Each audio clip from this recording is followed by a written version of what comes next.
did you go to Eswatini? So I went to Eswatini last year, July time.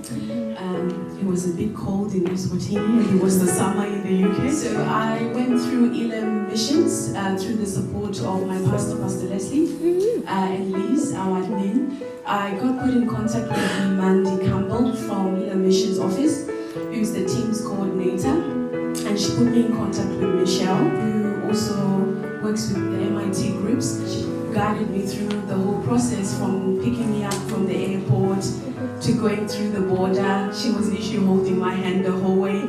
I got to Bulembu. She showed me the volunteer houses that I would be staying in, introduced me to all the people that I would be working alongside with. Felt very welcome and at home. That's good, that's what we like to hear. What was one of the most memorable or meaningful moments of your Mission Impact trip? Initially, I wanted to go to serve. As a single person, I'd always wanted to go on a mission just to serve the Lord. But I was very privileged that I got to work in a school. In my profession, I work as a biomedical scientist. And so it's not a lot of mission fields that you can go to and do that kind of work. So I had the privilege of working in a secondary school with Form 2s and Form 4s. I think that's year 8 and GCSE level in the equivalent in the UK. What stood out for me and the most memorable was how they would all surround me and just wonder how did you get into this profession? I think there was that idea of the mad scientist who creates all those things that blow up in the lab. So it was dispelling that, mysterious view to science, and also just, talking about my own journey and hearing what their dreams were, that even while they were in that place and it felt as though they'd come from backgrounds that we had, they were actually children who had dreams, who want to become somebody one day. And I think for them it was a fascinating thing to see this person and how they'd gotten there. And I could relate with the kids, because I also grew up without my father. I lost my father at a young age, and my mom was absent for most of my upbringing. So I felt that connection with them, and I felt like when they were sharing their stories, it wasn't far off from kind of like the life that I lived. I do feel like mine had privilege to it, because I wasn't lacking anything compared to them. But it was just precious to know that they also have dreams and they want to become people that make an impact in the world. So that stood out for me. It's amazing when you can come alongside someone and you can actually relate to their experience. And how did the trip impact you personally, your perspective, your faith, or even just how you may see the world now? I think it impacted me in a huge way. And for me, that trip opened up a new pathway for me. I'd always wanted to be involved with work that helps orphaned and vulnerable children. And so being there, I was almost seeing this dream that I had before happen in real life, unraveling. And I think it was God's way of showing me that it is possible to do something like that. Because some of the challenges that children in Eswatini face are similar to Zimbabwe, where I'm from.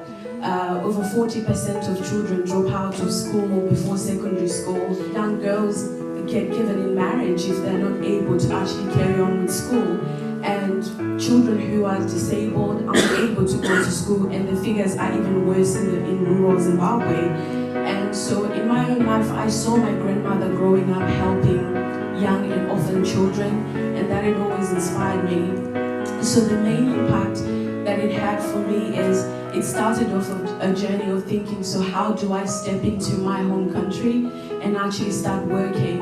And it's birthed something, a small non-profit called Created4purpose. And it's a long process to get registered with the Charity Commission, but I'm just letting the Lord guide those steps. So for me, this is what this trip did to actually start that work. What would you say to someone here tonight who's considering going on a mission trip?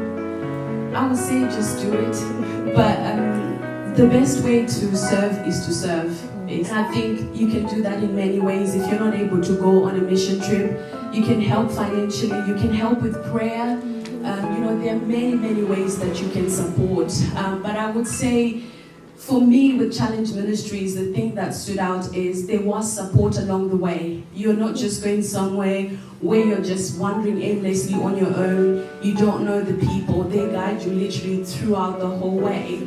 And I also think that there's nothing more fulfilling than knowing that you've made an impact on someone's life.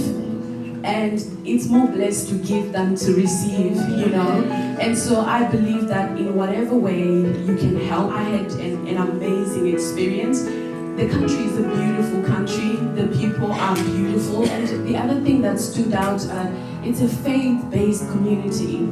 It struck me how when we went to the clinics in the morning, I was also working in the clinic, so I got the opportunity to meet some of the community who would start with prayer. In the schools, we would start with prayer, and that really touched me deeply, because Christ is at the center of everything that happens in the community. So I would definitely recommend it and say, yes, definitely, it's a once-in-a-lifetime thing, and you might keep going every year after you're born.